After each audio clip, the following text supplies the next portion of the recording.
Puji Tuhan, selamat pagi Bapak Ibu, saudara-saudaraku yang dikasihi Tuhan. Shalom. Mari kita bersama-sama di pagi hari ini kita datang kepada Tuhan, kita membuka hati dan dengan penuh kerinduan kita mau datang untuk memuji dan menyembah Tuhan. Kita percaya Tuhan hadir, Tuhan memberkati ibadah kita. Waktu kita bernyanyi, memuji, menyembah, saat itu juga Tuhan bekerja dalam hidup kita. Sepakat katakan amin. Kita tunduk kepala bersama-sama, mari kita awali ibadah kita dengan doa. Kami mengucap syukur ya Bapa, karena kami tahu hidup kami di hari ini, kalau kami ada sampai saat ini, semuanya kami menyadari hanya karena kemurahan Allah saja. Biar lewat ibadah kami di pagi hari ini, kami boleh datang dengan segenap hati kami, memuji, menyembah dengan segenap hati kami juga. Kami percaya kami boleh mengalami kehadiran Tuhan, bahkan kami berjumpa secara pribadi dengan Engkau. Sebab kami percaya waktu kami menyanyi beribadah dengan sungguh-sungguh, waktu kami berjumpa dengan Yesus, hidup kami pasti diubahkan. Terima kasih Tuhan Yesus, hati kami terbuka untuk Engkau. Kami haus, kami rindukan Engkau dengan segenap hati kami. Kami percaya kasih dan kuasa-Mu, hadirat-Mu mengalir di tempat ini pada pagi hari ini, melembutkan hati kami, memulihkan setiap kami. Tidak kami khawatir akan segala berkat yang Engkau beri untuk setiap kami, sebab kami percaya kami pasti diberkati selama kami terus mengikut Engkau. Tapi yang kami mau untuk kerjakan di pagi hari ini Tuhan, adalah kami mau mencari Engkau, yaitu sumber dari segala berkat yang sudah kami terima dalam hidup kami. Menanti-nantikan Tuhan dan Juru Selamat kami dan datang untuk menyembah dengan segenap hati kami. Terima kasih Tuhan Yesus, kami percaya kehadiran-Mu kami alami.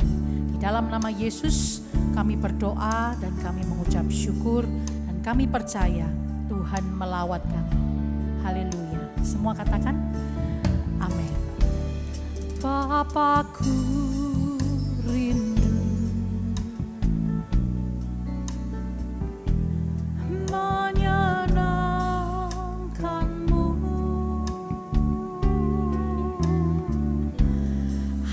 ajarku lebih dalam untuk mengenal-Mu.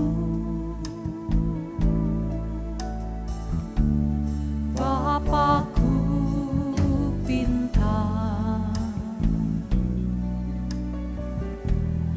layakkan aku, bawaku untuk menyembah-Mu di balik tirai yang suci.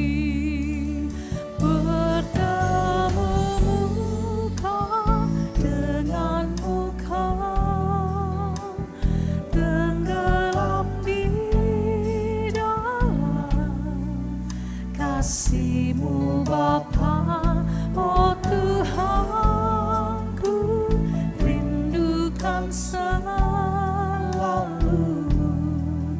diam dalam bait-Mu,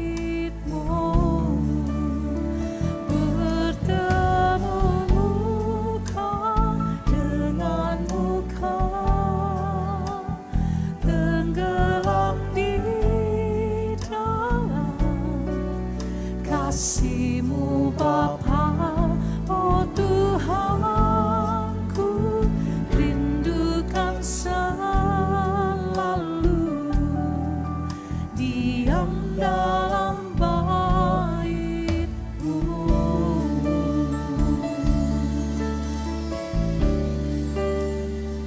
Bapa kami rindu, Bapakku rindu menyenangkan-Mu, ajarku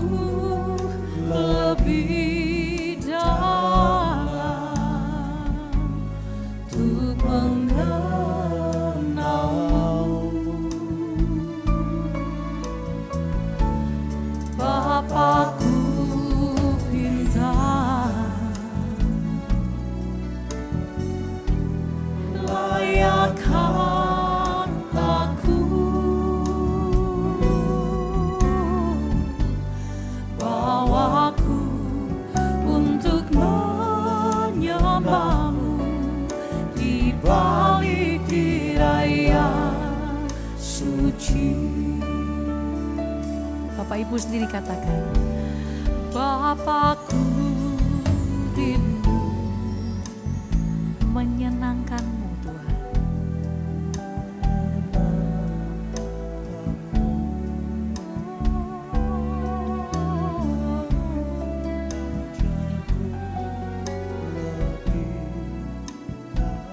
Untuk mengenal-Mu,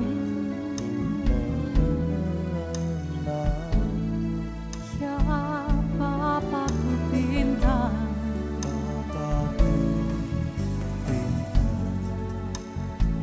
layakan aku. Saudaraku, kita angkat tangan kita bersama, katakan, bawaku Tuhan, bawaku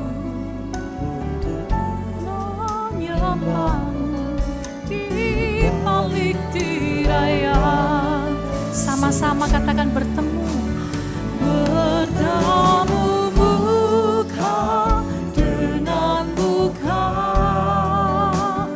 tenggelam di dalam kasih-Mu Bapa.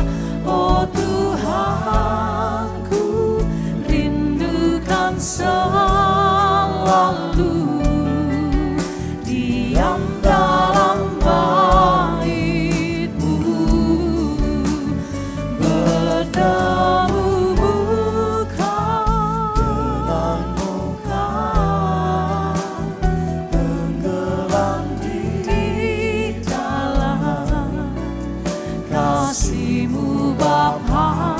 Oh Tuhanku, rindukan selalu diam dalam bait-Mu, bertemu muka dengan muka, tenggelam di dalam kasih-Mu Bapa. Oh Tuhanku, rindukan selalu diam dalam bait-Mu, bertemu muka dengan muka, bertemu muka, itu rinduku, tenggelam di dalam kasih-Mu Bapa. Oh Tuhanku, rindukan selalu diam dalam bait-Mu, bertemu dengan muka dengan muka, tenggelam di dalam kasih-Mu Bapa. Oh Tuhanku, rindukan selalu diam dalam bait-Mu, bertemu muka. Kami rindukan Engkau di dalam kasih-Mu Bapa. Oh Tuhanku, rindukan selalu diam dalam. Saudaraku, mari angkat tanganmu bersama, katakan, bertemu. Nyatakan kerinduanmu kepada Tuhan. Oh, rinduku di dalam kasih-Mu Bapa. Oh Tuhanku, rindukan selalu diam dalam bait-Mu,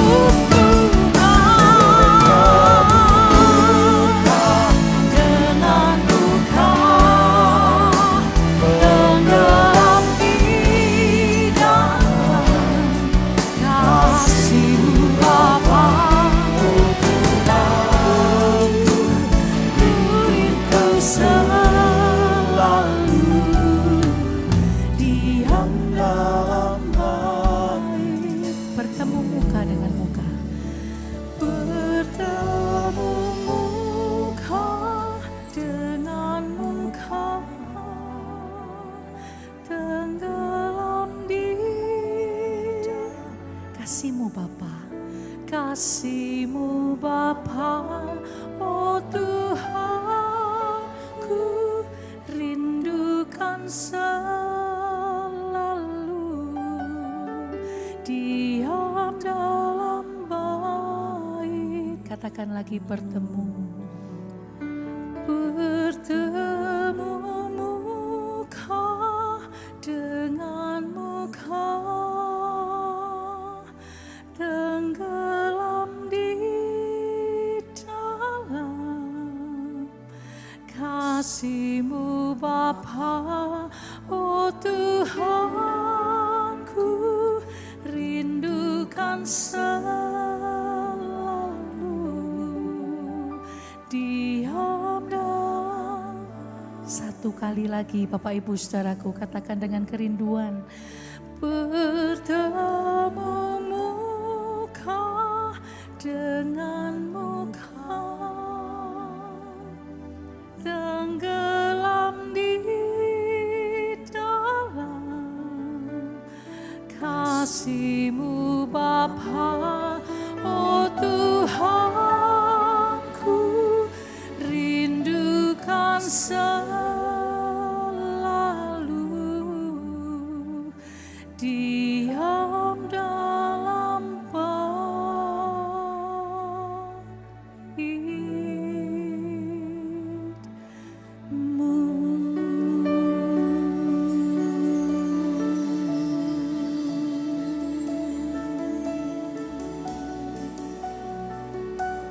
Kau lihat setiap hati pada pagi hari ini ya Tuhan.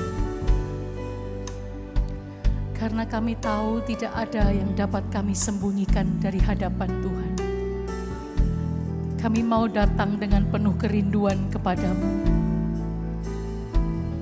Kami mau datang dengan penuh kerendahan hati menyembah Tuhan.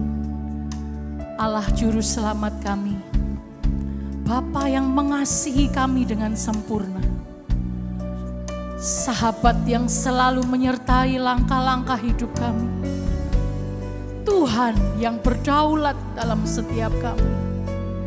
Betapa kami rindu untuk berjumpa secara pribadi dengan-Mu ya Tuhan. Dan lewat ibadah kami ini di pagi ini, kami tahu waktu kami menyembah-Mu, memuji Engkau dengan segenap kerinduan, kami percaya kami berjumpa dengan Tuhan. Hadirat-Mu boleh kami alami, hadirat-Mu mengalir dan menguasai setiap kami dan tempat ini.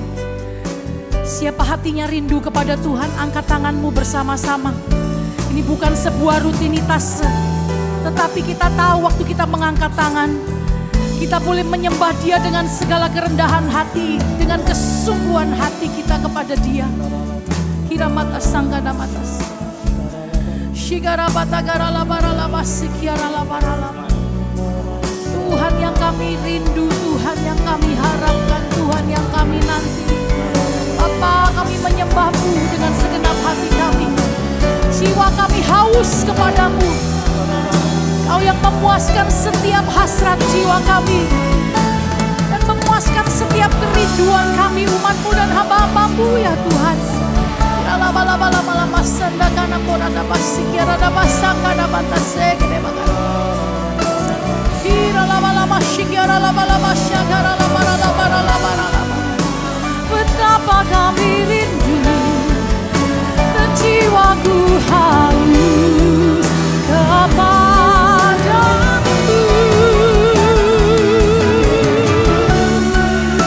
Aku menyembah-Mu Tuhan, kami memuja-Mu ya Allahku, Tuhanku yang setia.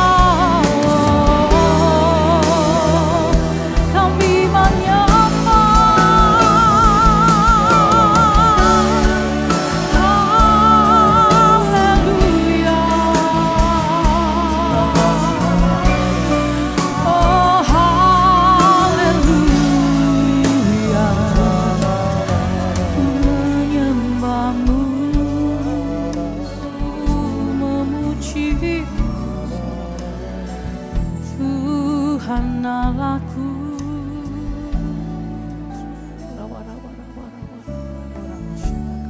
Kira lava shikiara lava lava.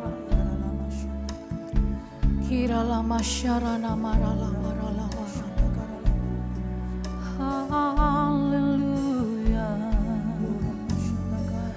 Ku menyembahmu, ku memujimu Yesus.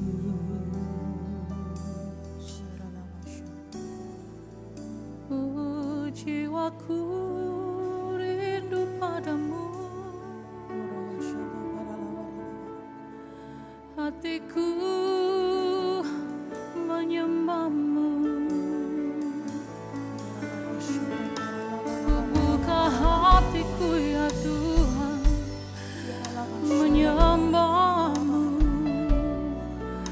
Kau yang layak, kau yang layak dipuji, disembah. Kau kami muliakan, namamu disanjung, pribadimu kami junjung tinggi. Tiada nama yang lain, tiada pribadi yang lain yang kami sembah, yang kami puja. Hanya Engkau Tuhan, hanya Engkau Yesus, hanya Engkau Tuhan, Juru Selamatku, oh perisai hidupku. Hanya Engkau yang ku sembah, hanya Engkau yang ku puji. Tidak ada nama yang lain yang kami sanjung tinggi pagi hari ini. Berjumpa denganmu adalah kesukaan bagi setiap kami. Menyembahmu adalah kesukaan kami ya Tuhan. Seumur hidup kami, sampai habis nafas kami, biar hati kami terus menyembahmu. Kira lama-lama sikiana lama sikiana mata kara lama-lama. Ora lama-lama sikiri mana mora lama sangane ne mandora lama. Lord, I worship you. For you are worthy, worthy, yes you are worthy. Oh yes you are.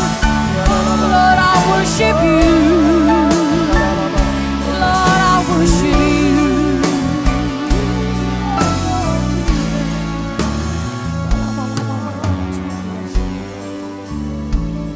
Syakara laba laba labara labara laba shikiara maramata sangkada bara. Ora lava syakara labara laba. Ora labara laba syakara laba. Shigara labara labara labara laba sikiara labara. Ora labara laba syakara labara. Kami datang menyembahmu Tuhan pagi hari ini. Kami datang untuk menyanjung-nyanjung Engkau. Kami datang untuk membawa korban kami di hadapan-Mu. Semuanya kami mau persembahkan, supaya hati Tuhan disenangkan. Seperti apa yang kami nyanyikan dalam pujian, bahwa kami rindu untuk menyenangkan Engkau. Waktu berjumpa dengan Engkau kami pun tahu, kami boleh mengalami Engkau secara pribadi. Biar menyembah-Mu menjadi kesukaan hati kami. Biar menyembah-Mu menjadi kerinduan kami di setiap saat dan setiap waktu dalam hidup kami. Mari kita angkat tangan kanan kita bersama. Letakkan tangan kiri di dada.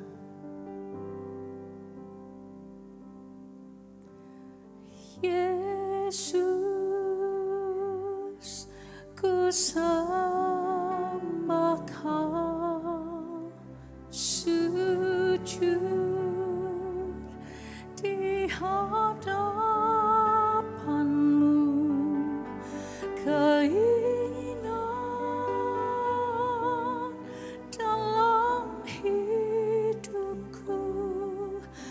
hanya untuk menyembahmu.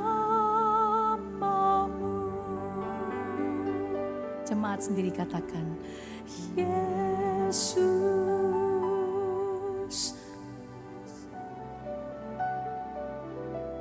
Katakan sujud di hadapanmu. Di hadapanmu keinginan dalam hidupku hanya untuk menyembahmu.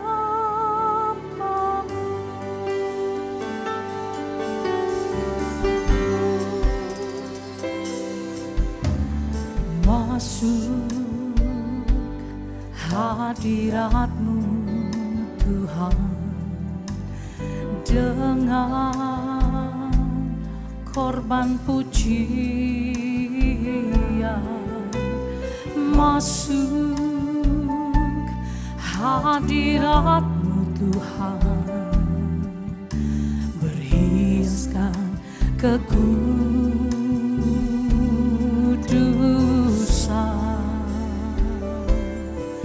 Di hadapan hadirat-Mu Tuhan, ku rasakan kedamaian. Di hadapan hadirat-Mu Tuhan, ku nampak keagungan.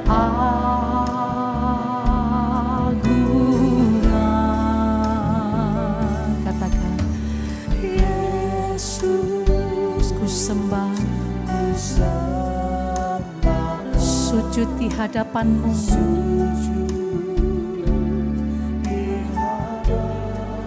Katakan kepada Dia keinginan dalam hidupku. Dalam hidupku hanya untuk menyembah-Mu. Yesus, ku sembah Kau. Yesus, ku sembah Kau. Sujud. Katakan keinginan dalam hidupku Tuhan. Dalam hidupku hanya untuk menyembah-Mu. Yesus, ku sembah Kau. Sujud. Keinginan kami ya Tuhan, dalam hidupku hanya untuk menyembah-Mu. Yesus, mari kita bangkit berdiri bersama Bapak Ibu Saudaraku. Angkat tanganmu tinggi-tinggi di hadapan Tuhan. Nyatakan pujian ini dengan penuh kerinduan kepada Dia. Bawa keinginan dalam hidupku. Dalam hidupku hanya untuk menyembah-Mu Tuhan. Yesus, ku sembah Kau. Sujud di hadapan-Mu. Keinginan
Yesus. Jemaat sendiri katakan, ku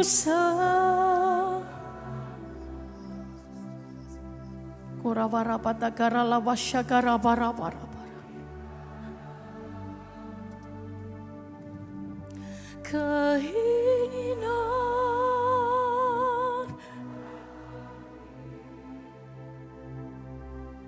hanya untuk. Sekali lagi Bapak Ibu Saudaraku, sungguh-sungguh katakan, Yesusku sembah Kau. Yesus, ku sembah Kau, sujud di hadapan-Mu. Katakan keinginan dalam hidupku, dalam hidupku hanya untuk menyembah-Mu. Katakan keinginan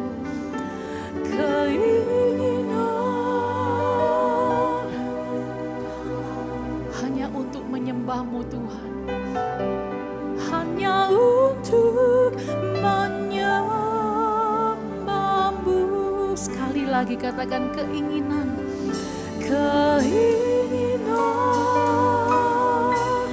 dalam hidupku hanya untuk menyembah-Mu.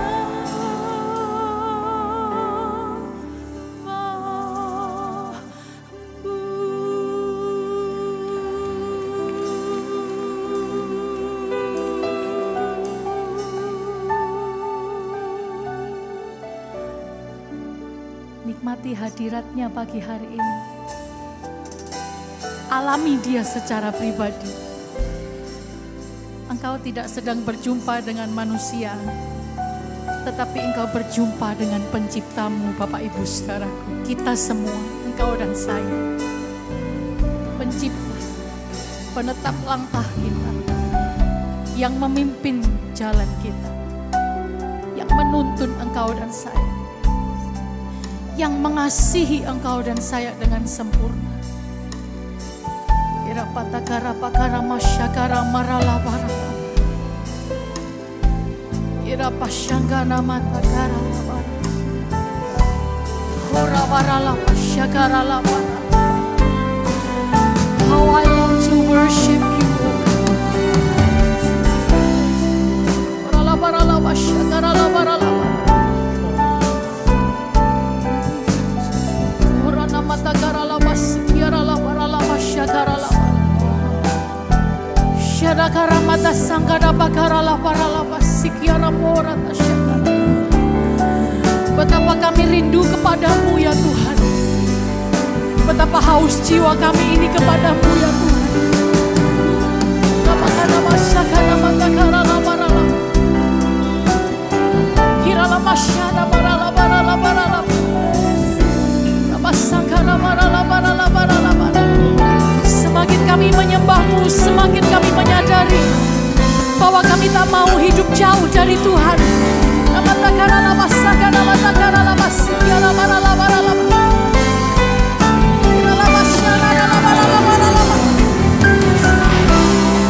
Kami menyembah Engkau ya Tuhan.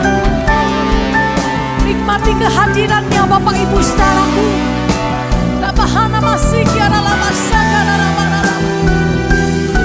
Rasakan betapa Dia mengasihi engkau dan saya.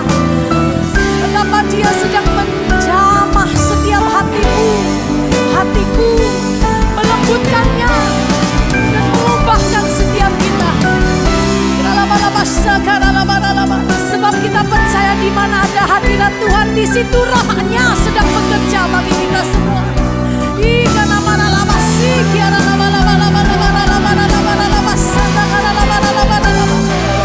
Jangan cari yang lain, cari Dia, sumber segalanya dalam hidup kita. Arahkan hati, mata, pikiran hanya pada Dia. Holy Spirit rain down and fill your temple, oh God.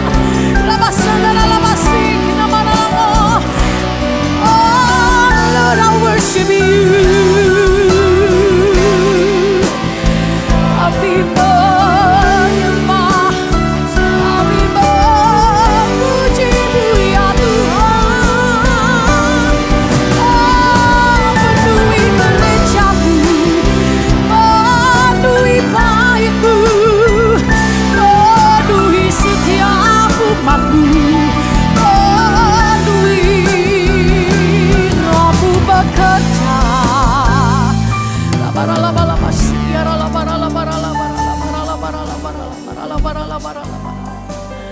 Angkat kedua tanganmu saudara-saudaraku. Kurabata syakara labara labara. Sembah dengan segenap hati. Mari menyembah dengan kesungguhan hati pagi hari ini. Kurabata syakara labara labas. Kiara labara labara. Kuralawa syakara labara labara. Biar kemuliaan-Mu nyata atas setiap kami Tuhan. Biar kemuliaan-Mu nyata atas gereja-Mu di tempat ini.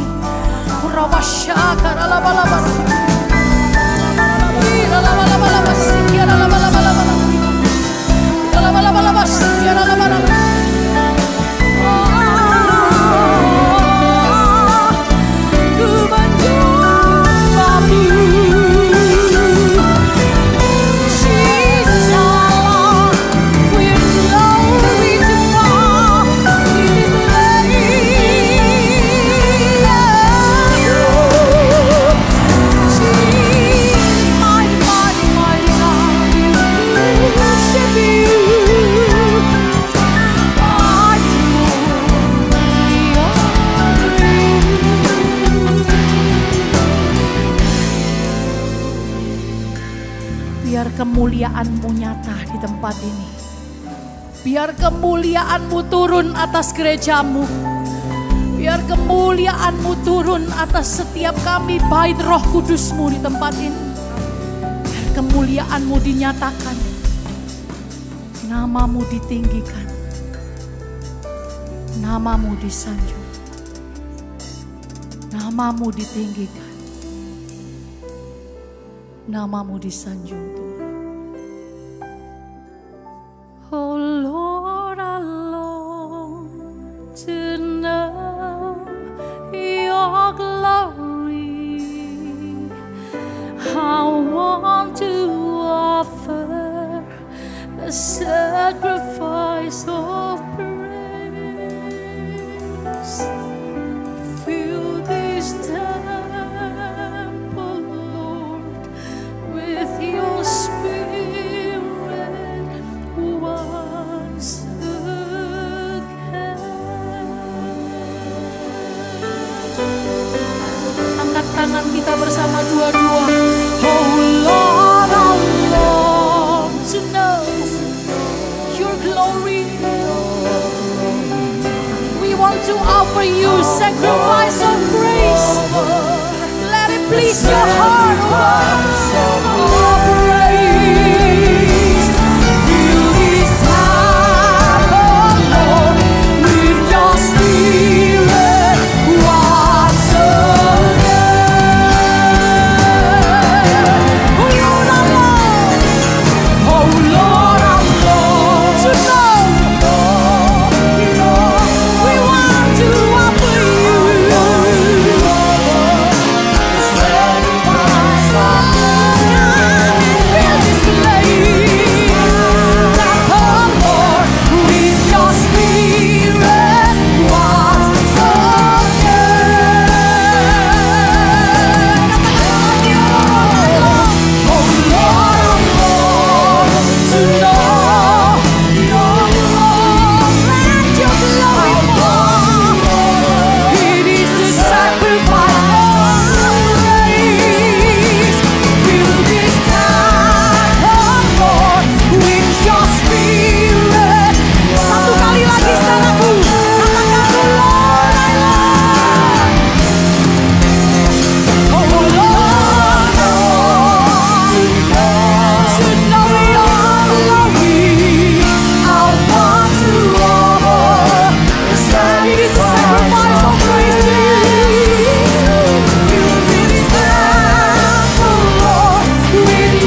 gerejamu.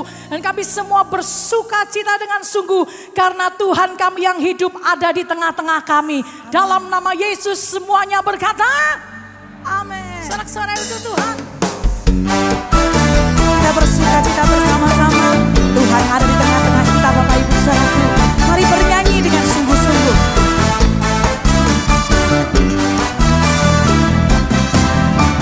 Datang pada Tuhan dengan sorak-sorak.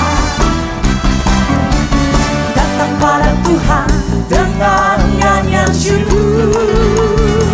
Sebab Dia Raja dan Tuhan, Allah yang berkuasa, kemuliaan hanya bagi Dia. Katakan datang pada Tuhan, datang pada Tuhan dengan sorak-sorak. Datang pada Tuhan dengan nyanyian syukur. Siapa Dia? Dia Raja, Dia Tuhan, Allah yang berkuasa, kemuliaan. Kita semuanya beri kemuliaan. Lambaikan tangan kita tinggi. Ku mau beri korban syukur padanya setiap waktu. Ku mau memuji Tuhan selalu seumur hidupku. Semuanya. Ku mau bersorak-sorak, hey, dan menari di hadapannya. Umatnya bersuka. Lagi katakan datang pada Tuhan. Datang pada Tuhan dengan sorak-sorak. Datang pada Tuhan dengan nyanyian syukur. Sebab Engkau Raja, Engkau Tuhan dan Tuhan, Engkau layak, Engkau yang berkuasa, kemuliaan hanya bagi Dia. Lambaikan tangan tinggi. Ku mau beri korban syukur padanya setiap waktu. Ku mau memuji Tuhan selalu seumur hidupku. Teriakannya yang kuat, Bapak Ibu Saudaraku. Hey, dan menari di hadapannya. Umatnya bersuka. Ku mau beri korban syukur padanya setiap waktu. Ku mau memuji Tuhan selalu seumur hidupku. Ku mau bersorak-sorak, hey, dan menari di hadapannya.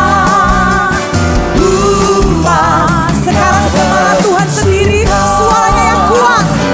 Ku mau beri korban syukur padanya setiap waktu. Lebih lagi Bapak Ibu. Ku mau memuji Tuhan selalu seumur hidup. Semua nyanyikan. Ku mau bersorak-sorak, hey, dan menari di hadapannya. Umatnya bersuka. Umatnya bersuka. Semua kita bersuka. Kita semua bersuka.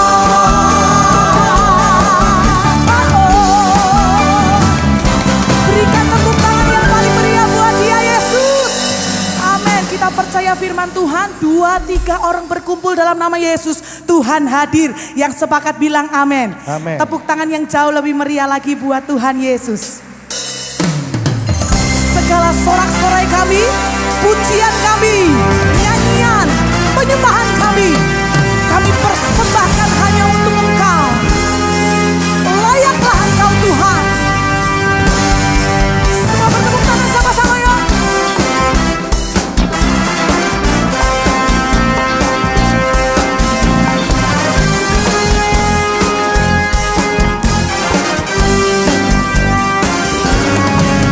Mari puji Tuhan, bangun bait kudusnya. Di tempat ini Yesus telah hadir.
anugerahnya. Angkat tangan tinggi-tinggi Bapak Ibu. Kasih-Nya terima. Sambutlah Dia. Siapa Dia? Oh, bersorak lebih dahsyat lagi. Bersorak semua. Nyanyi. Tepuk tangan di atas kepala bersama-sama. Hai. Di tempat ini Yesuslah hadir, kemuliaan Tuhan sukacita bangun berkudusnya, persembahkanlah seluruh hidupmu bagi kemuliaannya. Persembahkanlah seluruh hidupmu bagi kemuliaan. Lagi katakan, persembahkanlah seluruh hidupku bagi kemuliaan-Nya. Hidup kami, hati kami, pujian kami bagi-Mu Tuhan. Semua nyanyi, sorak-sorai bagi Dia. Haleluya. Boleh kasih tos kanan kiri, muka belakang, katakan mari bersukacita lebih lagi bagi Tuhan kita. Dia Allah yang dahsyat dan ajaib. Dia sudah bangkit bagi setiap kita. Mari bersukacita bagi hari ini.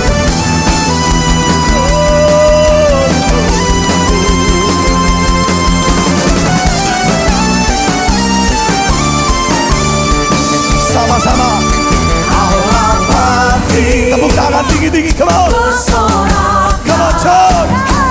Allah bangkit. Bernyanyilah.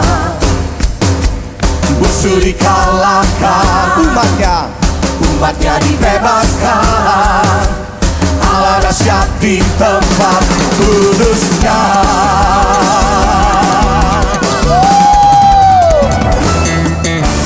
Gerakkanlah kekuatan-Mu ya Allah. Tunjukkanlah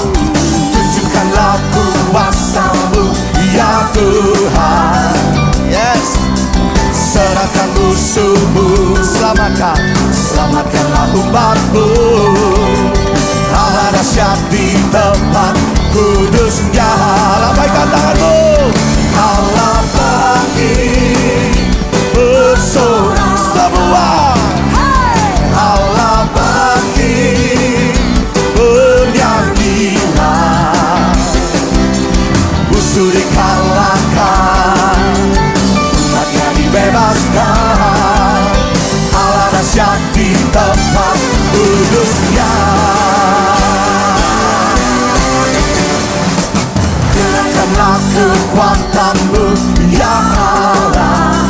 Tunjukkanlah kuasa-Mu ya Tuhan. Serahkan musuh-Mu, selamatkanlah umat-Mu. Siapa dahsyat di tempat kudusnya. Semua Allah bangkit, bersorak. Everybody say, Allah bangkit, bernyanyilah. Musuh dikalahkan, umatnya dibebaskan. Allah dahsyat di tempat kudusnya. Lagi katakan, Allah bangkit, bersoraklah. Hey! Allah bangkit, bernyanyilah. Musuh dikalahkan, umatnya dibebaskan. Allah dahsyat di tempat kudusnya. Engkau dahsyat dan ajaib bagi kami. Kami bersyukur.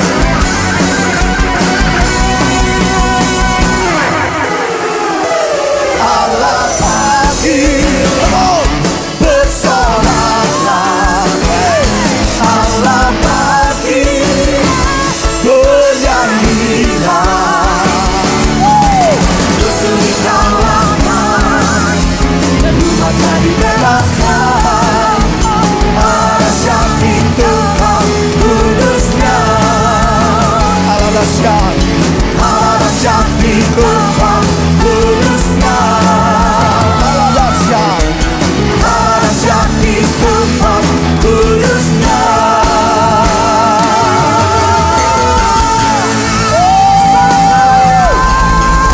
Sorak-sorai kemuliaan bagi Dia. Haleluya. Satu kali lagi tepuk tangan yang paling meriah bagi Tuhan.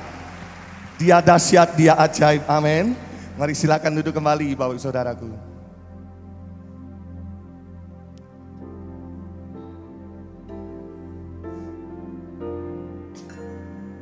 Kami sungguh percaya kepadamu Tuhan.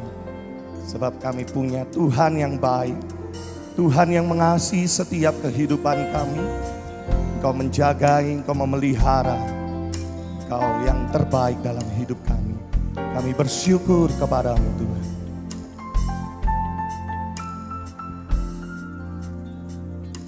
Semua harta di dalam dunia, semua tahta yang dapat terkapar takkan bisa menggantikan kasih Bapa. Semua karya yang telah terlukiskan, semua nada yang telah terdengar takkan bisa menyaingi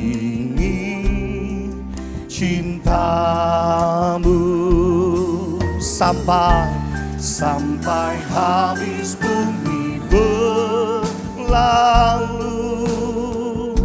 sampai siang malam menyatu, kan ku puja dan ku sembah Engkau, ya Bapakku, sampai namamu ditinggikan di setiap hati dan bangsa. Oh, kasih sayangmu dan setiamu kan menyertaiku.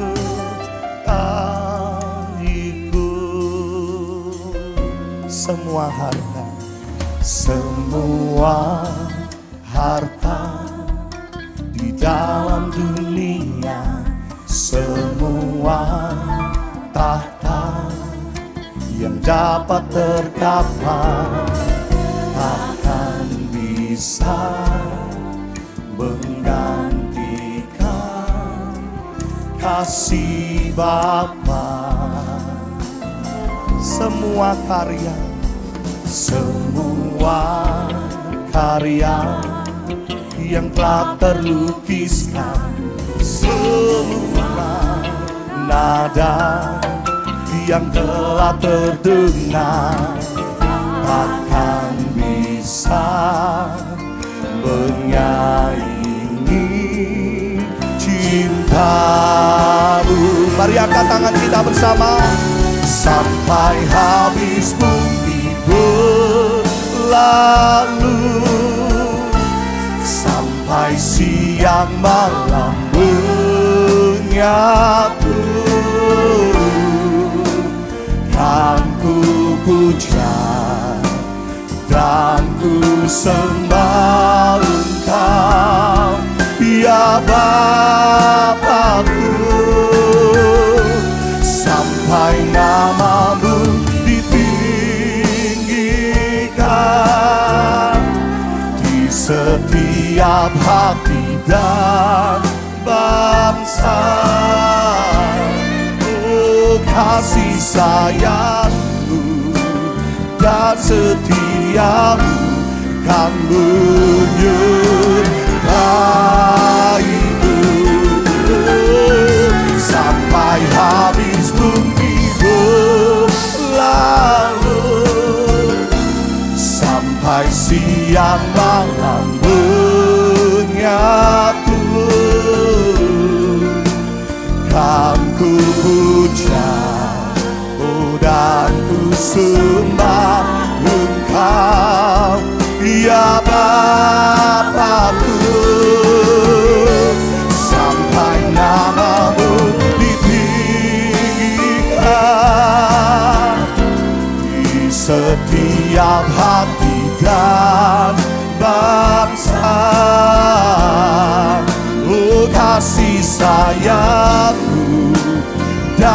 setiamu kan menyertai. Mari bangkit berdiri bersama. Sampai habis bumi berlalu, sampai siang malam menyatu, kan ku puja dan ku sembah Engkau, Dia Bapa-Ku. Oh, sampai namamu ditinggikan di setiap hati dan bangsa. Oh, kasih sayangmu dan setiamu kan menyertaiku. Kasih sayangmu, kasih sayangmu dan setiamu kan menyertaiku.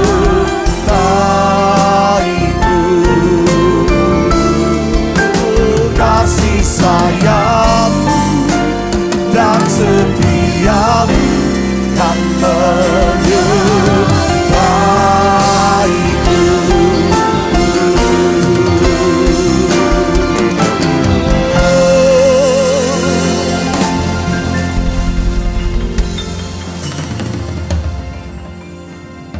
Bapa, penyertaan-Mu cukup bagi kami, perlindungan-Mu cukup bagi kami Tuhan. Apapun boleh terjadi di luar sana, kami ada di dalam naungan sayap-Mu yang perkasa.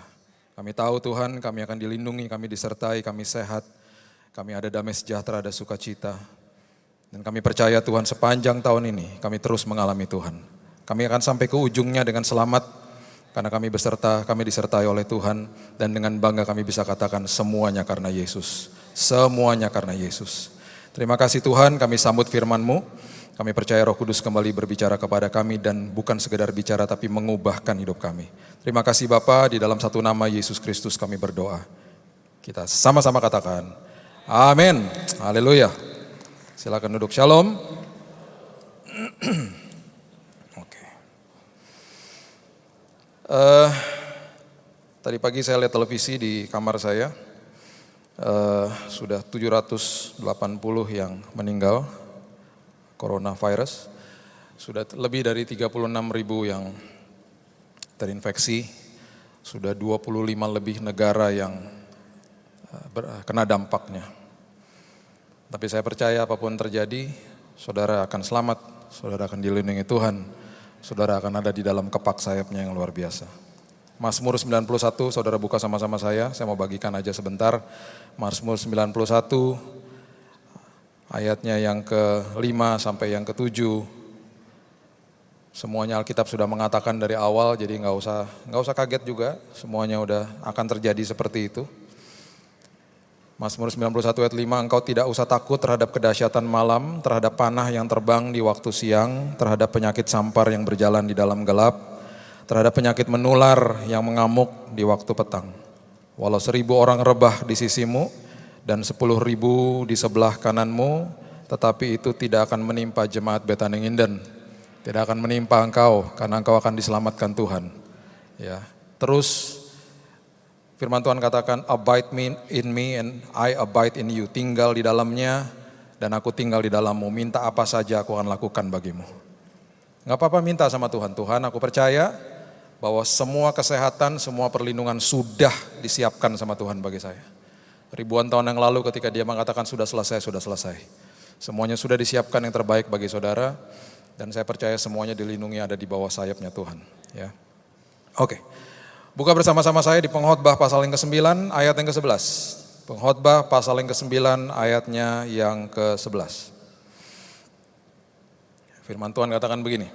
Lagi aku melihat di bawah matahari bahwa kemenangan perlombaan bukan untuk yang cepat dan keunggulan perjuangan bukan untuk yang kuat.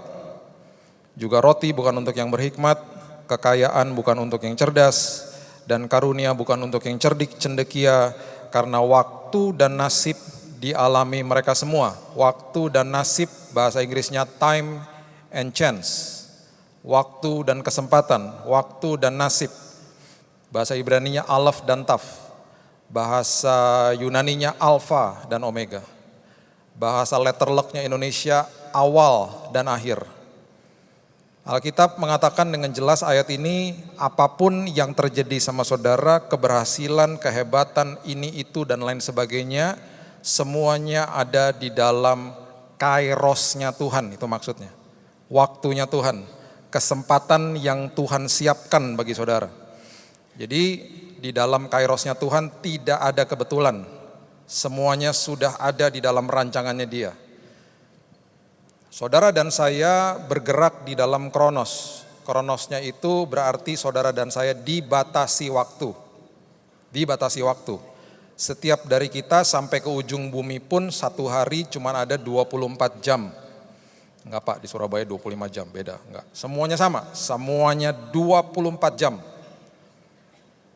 Jam 6 pagi, tanggal berapa nih sekarang? Tanggal 9 Februari, hari ini, jam 6 pagi tadi. Itu tidak akan pernah kembali, sudah lewat. Jam 10 pagi tanggal 8 Februari kemarin tidak akan pernah kembali. Semuanya dibatasi sama waktu dan apa yang ada di dalam kronosnya manusia yang sudah lewat, sudah lewat. Nggak bisa di-undo. Kalau di Microsoft Word kalau salah bisa undo. Balik, enggak, ini nggak bisa. Itu kronos, makanya kita dibatasi sama waktu. Kemudian Alkitab mengatakan dengan lebih jelas lagi, umur manusia 70-80 tahun kalau kuat itu udah berarti bonus lah. Ya itu dibatasi juga. 1 tahun 365 hari dan seterusnya. Nah, di dalam Kristus, Dia bergerak yang namanya kairos. Kairos itu menembus waktunya, kronosnya manusia. Bahkan saya percaya dia bisa ke masa lalu saudara, menyembuhkan luka hati saudara. Dia bisa time traveling kalau di Hollywood tuh bilangnya begitu. Dia bisa ada di masa depan saudara, 1 jam, 1 bulan, 1 tahun, dia sudah ada di sana menyiapkan yang terbaik bagi saudara. Itu kairos, itu waktunya Tuhan. Sekarang pertanyaan yang paling penting. Tuhan, kalau Engkau bergerak di dalam kairos, Engkau tidak dibatasi waktu, Engkau tidak bisa dibatasi sama apapun, bagaimana saya ini bisa ada di dalam kairosnya Tuhan? Bagaimana saya bisa ada di dalam waktunya Tuhan? Nah, di dalam waktunya Tuhan 2 hal terjadi. 2 hal terjadi. Saudara akan bertemu dengan kesempatan yang Dia siapkan bagi saudara, dan saudara akan bertemu dengan orang-orang yang tepat yang Dia siapkan juga bagi saudara. Itu kairos. Dan ketika semuanya itu terjadi, Pengkhotbah 9 ayat 11 mengatakan, saudara tidak bisa katakan begini, itu karena saya lebih cerdik, lebih cerdas, lebih kuat, lebih hebat, lebih punya banyak koneksi. Bukan. Itu semuanya karena time and chance, waktu dan kesempatan. Itu semua karena kairosnya Tuhan. Prinsipnya begini, formulanya. Setiap kali ada persiapan dalam hidup ini, setiap kali saudara menyiapkan diri setiap hari, tinggal tunggu waktu aja, saudara akan bertemu dengan kesempatan. Saya ulang, setiap kali saya menyiapkan diri, berarti apa? Saya menabur ketaatan. Ketaatan itu apa? Sederhana kok, dengar dan lakukan, dengar dan lakukan. Setiap kali saya menabur persiapan, ketaatan, nanti pada waktunya, pada kairosnya Tuhan, saya akan dipertemukan dengan kesempatan yang tepat. Dan tidak ada kebetulan di dalam Tuhan. Tugas saya adalah saya menyiapkan diri saya. Nanti Tuhan akan siapkan kesempatan-kesempatannya.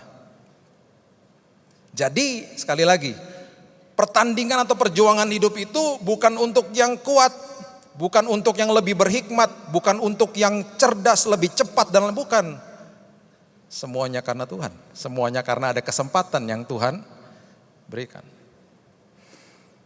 Kalau saudara fansnya sepak bola, saudara akan ingat final tahun 2010 Piala Dunia di Afrika Selatan. Siapa yang suka belain Belanda? Gak ada. Persebaya semua di sini. Saya satu keluarga fansnya Belanda, itu finalnya Belanda sama Spanyol di sana. Wah, bersuka cita kami sekeluarga. Akhirnya Belanda masuk final. Kontak-kontak sama kakak saya udah warga negara sana malah dia. Wah, masuk final. Bahasa Belandanya, hot zegen, Tuhan berkati semuanya. Wah, senang banget. Dan kita udah yakin pasti menang. Karena Belanda luar biasa dan kuat timnya. Dan selama pertandingan Belanda mengungguli semua lini dan menguasai bola luar biasa. Di ujung-ujungnya ada satu kena kartu merah. Di perpanjangan waktu ada namanya Andre Iniesta. Dia menciptakan gol buat Spanyol. Spanyol menang 1-0. Keluarga besar lantang berduka cita hari itu. Kenapa? Karena mereka mempersiapkan diri. Mereka tahu lawannya siapa. Mereka mempersiapkan diri. Mereka kalau di atas kertas dibandingkan pada saat itu, timnya pada saat itu, Belanda luar biasa. Perjuangan hidup, pertandingan hidup bukan untuk yang lebih cerdas, lebih kuat, semuanya karena persiapan. Semua yang Alkitab tulis, semua yang Alkitab sudah siratkan, ada beberapa yang akhirnya menjadi tatanan hidup dunia tanpa manusia sadar. Kita pernah bahas arti daripada influence kalau saudara ingat. Ya. Orang yang menyesuaikan diri akhirnya bisa memberikan influence, itu diadopsi. Itu pengajaran Alkitab diadopsi sama perusahaan-perusahaan besar. Tatanan hidup ini memang sudah dibuat sama kerajaan surga. Jadi memang begitu. Apalagi kita yang percaya sama Yesus. Wah, dahsyat. Tinggal digali terus kan makanya. Makanya baca firman, belajar itu nggak boleh stop itu. Harus terus, hidupnya makin maksimal nantinya. Makin mengerti, makin maksimal. Tahun 60, Amerika dengan gagah perkasa menyerang negara kecil namanya Vietnam. Amerika punya persenjataan yang luar biasa. Dahsyat, hebat. Ada satu pesawat tempur namanya Phantom F4 itu, itu kalau udah kencangnya luar biasa. Mereka diterjunkan masuk ke dalam hutan di Vietnam. Yang terjadi adalah mereka kalah dan prajurit yang pulang ke Amerika sakit jiwa. Karena yang mereka hadapi di hutan belantara di Vietnam itu seperti mereka berperang melawan hantu. Karena persiapan yang dilakukan oleh tentara Vietnam adalah mereka membangun kota di bawah tanah. Saya pernah masuk ke dalam kota di bawah tanahnya mereka, namanya Cu Chi Tunnel. Itu ada ratusan kilometer di bawah, isinya terowongan, tempat kamar tidur, dapur, tempat mandi, tempat meeting, itu di bawah. Ratusan kilometer di luar kota Ho Chi Minh. Dan ketika mereka lakukan peperangan itu, mereka keluar dari lubang-lubang kecil di hutan itu. Karena badannya kecil-kecil, ada beberapa lubang saya pun gak bisa masuk. Harus cari lubang yang sedikit besar. Mereka keluar, mereka nembakin prajurit Amerika, mereka masuk lagi. Jadi mereka bingung ini siapa yang nembakin. Dan waktu mereka masuk itu di atasnya itu selalu seperti ada daun-daunan. Jadi gak kelihatan ada pintu-pintu masuk ke bawah itu. Nah kalau ketika mereka berlari dikejar, mereka patokannya selalu melihat pohon-pohon yang sudah ada kapur warna putih. Di pohon yang ada kapur warna putih, di mana tentara Amerika juga tidak tahu itu artinya apa, di situ berarti ada pintunya. Mereka tahu ada kapur warna putih dari jauh, mereka lari ke situ, mereka cari, mereka bongkar itu beberapa daun-daunan, pasti ada pintu masuk ke kota mereka di bawah tanah. Yang paling hebat dari semuanya adalah mereka perlu makan toh. Makanan mereka singkong dan gula dan teh. Mereka ada tempat masak, ada dapurnya. Dan ketika mereka membangun dapur-dapur mereka di bawah tanah, mereka bangun dapurnya di ujung sana. Mereka alirkan pipa karena pasti ada asapnya. Pipanya, asapnya keluar 1 kilo dari situ. Tentara Amerika lihat, wah ini dapurnya, dibom. Boom. Dapurnya hancur. Enggak, dapurnya kan di sana. Yang dibom cuman pipanya, cuman asapnya aja. Dan mereka kasih ruangan bolong di dalamnya untuk siap-siap dibom. Persiapan selalu akhirnya bertemu dengan kesempatan. Dan setiap kali ini terjadi, perkara-perkara besar terjadi. Makanya Alkitab mengatakan, kemenangan perjuangan hidup bukan untuk yang lebih cerdik, lebih cerdas, lebih kuat, lebih berhikmat, bukan. Semuanya karena persiapan. Persiapan, ketaatan akan selalu membawa kepada kesempatan. Kesempatan yang Tuhan sudah sediakan bagi saudara. Ketika hidup di dalam keintiman dengan Tuhan, banyak orang bertanya sama saya begini, Pak, cara dengar suara Tuhan gimana dong? Saya makanya, saya kurang-kurang setuju ya, kalau ada seminar-seminar cara mendengar suara Tuhan, enggak lah. Semua dari kita pasti punya pengalaman berbeda-beda mendengar suara Tuhan. Ketika kita makin hubungan intim, kita akan mendengar suara Tuhan. Lama-kelamaan terlatih pendengaran rohani. Paling tidak sebelum masuk ke dalam level itu, semua kata-kata merah yang ada di Samsung Kudus saudara itu, kalau saudara buka ada Alkitab di situ, itu ada tulisan-tulisan merahnya, ya, itu tulisan-tulisan perkataan-perkataan Yesus, baca. Baca dengan keras sehingga telinga mendengar, iman timbul dari pendengaran akan firman Kristus. Kalau saudara baca itu, saudara dengan bangga bisa katakan aku mendengar suara Tuhan, karena itu memang suara Tuhan. Janji Tuhan yang memang diberikan ribuan tahun yang lalu, tapi itu menembus waktu. Firman itu hidup. Nah, kita sudah tahu cerita tentang Marta dan Maria.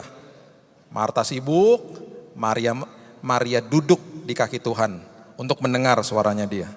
Ada 3 pernyataan yang Yesus kasih tahu dan memberikan pesan kepada kita bahwa duduk di kaki dia untuk mendengar instruksinya dia itu penting. Karena apa? Dia mau bawa saudara ke dalam kesempatan-kesempatan yang dia memang sudah sediakan bagi saudara. Aku mau kasih kamu instruksi. Nah, ketika Marta sibuk dan akhirnya tidak belajar untuk mendengar suara Tuhan, dia mengatakan duduk di kakiku itu adalah perkara yang luar biasa. Seperti Maria. Lukas pasal yang ke-10, ayat yang ke-42 mengatakan begini. Lukas pasal yang ke-10 ayat 42. Ini adalah pernyataan Yesus tentang Maria. Tetapi hanya satu saja yang perlu. Berarti nggak ada duanya. Satu saja yang perlu berarti tidak ada duanya. Maria telah memilih bagian yang terbaik, berarti tidak ada lagi yang lebih baik daripada ini. Yang tidak akan bisa diambil daripadanya. Berarti nggak ada lagi yang perlu, nggak ada lagi yang lebih baik daripada ini, dan ini nggak akan bisa diambil daripadamu. Apa? Duduk di kakiku dan dengar instruksiku. Makin kamu dengar firmanku, makin kamu dengar instruksiku, aku mau bawa kamu ke dalam kesempatan. Persiapkan hidupmu. Berarti ke setiap hari dalam hidup kita, tabur yang namanya ketaatan itu. Tabur yang namanya ketaatan itu Tuhan akan bawa kepada kesempatan. Dan akhirnya Maria menemui dirinya di dalam kesempatan yang sangat agung pada saat itu. Ada 3 wanita yang menghampiri kuburnya Yesus. Karena ini adalah tradisi yang paling salah satu tradisi kehormatan lah bagi wanita-wanita Yahudi untuk membawa rempah-rempah wangi-wangian untuk dilumuri di atas jenazah kerabat atau sahabat atau saudara mereka. Saudara baca di firman Tuhan, mereka tidak menemui kesempatan itu karena Yesus sudah bangkit. Satu-satunya wanita yang memiliki kesempatan untuk membubuhi wangi-wangian atas tubuh Kristus hanya Maria. Nanti saudara buka di Yohanes 12 di rumah, itu ada cerita beberapa hari sebelum Yesus naik ke kayu salib. Di situ Maria membubuhi minyak narwastu di kaki Yesus. Dikomplain sama muridnya, dibilangin itu mahal dan lain sebagainya. Yesus katakan begini, biarin aja, biarkan dia lakukan itu. Untuk mengingat hari penguburanku. Pasti mereka gak sadar, Maria juga pasti tidak sadar maksudnya apa. Rupanya ketika dibubuhi wangi-wangian itu, beberapa hari setelah itu Yesus naik ke kayu salib, itu wangi-wangian memang terus ada. Karena minyak narwastu atau spikenard itu memang wanginya luar biasa dan tidak hilang-hilang. Beberapa hari setelah itu, akhirnya waktu dia dikuburkan, wangi-wangian itu ternyata masih ada. Jadi satu-satunya wanita yang memiliki kesempatan membubuhi tubuh Yesus dengan wangi-wangian, hanya Maria. Setiap kali kita duduk di kaki dia, setiap kali saya belajar mendengar suara Tuhan, setiap kali saya taat, setiap kali saya mempersiapkan diri, saya akan bertemu dengan kesempatan itu. Saya akan dipertemukan dengan kesempatan itu. Kesempatan yang selalu sesuatu yang membuat diri saya makin lebih baik. Nah, saudara tidak bisa menggantikan yang namanya persiapan itu dengan janji. Gak bisa. Gak bisa. Saudara gak bisa menggantikan persiapan dengan janji. Yang paling sering dilakukan dalam aspek kehidupan seperti itu adalah di saat sebelum orang menikah dan saat menikah, hari di mana mereka menikah.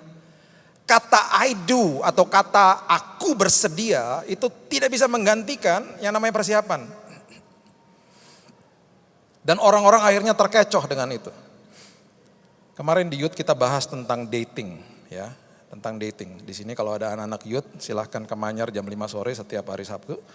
Belajarlah bersama teman-teman di sana. Mereka juga punya komsel yang luar biasa. Dating itu, pacaran itu nggak ada di Alkitab tulisan. Ada kata pacar di Alkitab itu artinya bunga pacar, sama satu lagi pacar itu artinya aliansi. Nggak ada, nggak dibahas secara detail. Dan akhirnya ketika nggak dipelajari firman dengan baik dan benar, akhirnya banyak yang terkecoh. Dan akhirnya mereka berpikir bahwa nggak usahlah persiapan-persiapan, yang penting saya udah kasih janji kok sama calon saya. Nanti juga pasti oke kok. Berantakan ujung-ujungnya. Janji tidak akan pernah bisa menggantikan persiapan. Gak akan pernah bisa. Makanya saya suka was-was dan suka kata-kata di depan mimbar kan luar biasa indahnya. Pasangan demi pasangan sampai nangis-nangis. Gak bisa menggantikan persiapan. Makanya banyak orang minta konseling pranikah cepat-cepat. Pak, tolong Pak, konseling pranikah. Mau nikahnya kapan? 6 bulan lagi. Yang paling ngeri, Pak, konseling Pak. Nikahnya kapan? Minggu depan. Goodbye, saya bilang. Ngeri banget kamu minggu depan mau kawin. Mau nikah seperti kayak begini kelakuannya. Sampai ada satu pasangan datang kepada saya bilang, Kak, konseling pranikah Kak. Kapan nikahnya? 1,5 tahun lagi. Luar biasa kamu. Yang dikejar proses, bukan eventnya. Yang dikejar persiapannya, bukan janji-janjinya. Itu dahsyat. Oh, bertengkar di depan saya sama istri saya. Ketemu setiap minggu, bertengkar, diproses, hampir putus. Satu-satunya acara pemberkatan nikah yang saya menangis itu waktu datang ke pernikahan mereka. Karena saya tahu waktu mereka bilang, aku bersedia. Itu mereka katakan dengan persiapan yang luar biasa matangnya, 1,5 tahun. Kami menganggap pernikahan itu bukan main-main, Kak. Itu seumur hidup. Yang kami kejar adalah persiapannya. Aku udah dengar khotbahnya Kak Billy katanya gitu. Saya mau lakukan itu, kami setuju. Kami berdua setuju. Dahsyat kamu. Luar biasa. Makanya jangan kejar-kejar itu. Makanya manusia ya seringkali mengejar apa yang mudah, bukan yang benar. Yang dikejar apa yang mudah, bukan yang benar. Makanya lebih banyak kamar-kamar kita yang berantakan daripada yang rapih. Karena merapihkan kamar itu perlu usaha. Kalau berantakan gak perlu usaha. Langsung ada yang begini-begini, berantakan kamarnya ya. Persiapan selalu membawa kepada kesempatan. Musuhnya persiapan. Musuhnya persiapan. Musuhnya ketaatan adalah apa? Penundaan. Penundaan. Dan ini fatal. Fatal, makanya saya selalu katakan kalau dengar firman jangan pernah tunda ketaatan. Jangan pernah tunda ketaatan. Orang yang salah jalan 5 menit akan lebih cepat baliknya daripada orang salah jalan udah 1/2 jam. Orang salah jalan 5 menit balik ke jalan yang benar jauh lebih cepat daripada udah 1/2 jam atau bahkan 1 jam. Makanya yang berselingkuh udah tahu dikasih tahu firman, tinggalkan hidupmu seperti itu. Yang terlibat pornografi, tinggalkan hidupmu seperti itu. Bablas nanti. Apa yang kita kalau ingat khotbah saya yang lalu, apa yang saudara serap dengan alam sadar saudara, yaitu pikiran saudara, akan lama-kelamaan terdeposit ke dalam hati. Mind and heart. Pikiran itu yang menyerap, itu alam sadar, kemudian semuanya akan terdeposit di dalam hati. Hati menjadi jati diri lama-lama, karena semuanya terdeposit di situ. Bersihin pikiran sama bersihin hati, lebih repot bersihin hati. Karena sudah mantep di situ loh.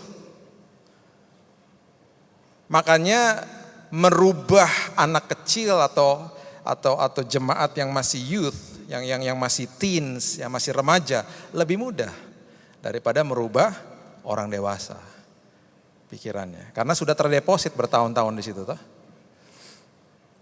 Yang masih lebih kecil lebih gampang. Makanya kenapa anak kecil ketika diajarkan beberapa bahasa, bisa fasih. Orang dewasa sulit. Karena sudah terdeposit di dalam hati. Sekali lagi, mengubah hati itu lebih susah daripada ubah pikiran. Makanya hati-hati dengan apa yang kita masukkan ke dalam pikiran kita. Kita nggak tahu lambat laun itu akan terdeposit terus di dalam hati. Makin sering diisi sama firman, itu tambah lambat laun. Saudara nggak sadar itu masuk semua ke dalam hati. Dan karena firman itu hidup, nanti ketika menghadapi masalah itu keluar dengan sendirinya. Begitu kok selalu. Selalu keluar jati dirinya. Makanya atlet itu ketika latihan diberikan yang namanya repetisi. Repetisi terus gitu. Persiapannya gitu. Lambat laun itu terdeposit di dalam hati. Makanya Muhammad Ali bisa dengan tangannya turun begini, dia suruh lawannya pukul dia. Kena? Enggak kena. Gini-gini terus dia. Makanya dinamakan the greatest. Karena ketika dipukul dia, ketika mau ditinju, dia gak mikir, nih ke kiri apa ke kanan, ya udah keburu ketinju. Gak pakai pikiran lagi, udah terdeposit di dalam hati. Udah jadi sistemnya dia. Dia udah ngeles-ngelesnya udah karena memang dia udah begitu jati dirinya. Nah, jangan tunda ketaatan. Makin ditunda, makin terdeposit perkara-perkara yang mengerikan. Dan kita anggap itu biasa. Itu jadi jati diri. Itu musuhnya kesempatan. Itu musuhnya kesempatan. Saya percaya kok Tuhan sudah menyediakan kesempatan hebat-hebat bagi saudara. Hebat, tahun 2020 dia sediakan yang banyak. Tapi seringkali dia harus tahan dulu. Udah ada kok, sudah diberikan, sudah disiapkan. Semua spiritual blessing Efesus mengatakan, it has been given, sudah diberikan. Bahkan di Roma 8 ayat 17 mengatakan, engkau adalah anak, engkau adalah ahli waris, engkau adalah orang-orang yang berhak atas semua janji-janji aku loh. Itu status yang sangat hebat. Tapi kemudian dikatakan, tapi engkau harus menderita bersama-sama dengan aku. Kata menderita itu simpateko, artinya taat. Kalau engkau makin taat sama aku, engkau persiapkan hidupmu. Ini perkara-perkara besar, janji-janji dan kesempatan-kesempatan ini, aku udah siapkan kok bagimu. Itu adalah tiketmu untuk ada di dalam rancanganku yang hebat. Kesempatan-kesempatan yang aku sudah siapkan bagimu. Yohanes pasal yang keempat ayat 39 adalah cerita tentang wanita Samaria. Kalau saudara bertanya penginjil pertama siapa?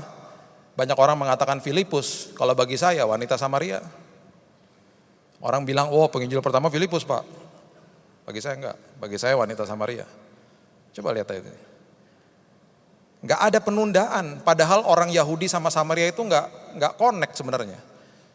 Enggak bergaul. Waktu Yesus datang, saudara sudah tahu ceritanya, dia minta air dan lain sebagainya, mereka ada pembicaraan. Di ujung daripada itu Yesus katakan, kalau engkau minum air hidup yang daripada aku, the living water, engkau tidak akan haus lagi. Dia terbuka matanya. Dia nggak tunda saat itu. Walaupun hidupnya masih hidup dalam dosa, lagi kumpul kebo kok. Suaminya banyak sebelumnya. Dia nggak tunda ketaatan. Dia bilang, oke Tuhan aku respon. Ini yang terjadi. Yohanes 4 ayat 39. Banyak orang Samaria dari kota itu telah menjadi percaya kepadanya, kepada Yesus. Karena perkataan perempuan itu yang bersaksi, ia mengatakan kepadaku segala sesuatu yang telah kuperbuat. Ketika orang-orang Samaria itu sampai kepada Yesus, mereka meminta kepadanya supaya ia tinggal pada mereka. Dan ia pun tinggal di situ 2 hari lamanya. Gak ada rencana tinggal di situ, jadi tinggal di situ.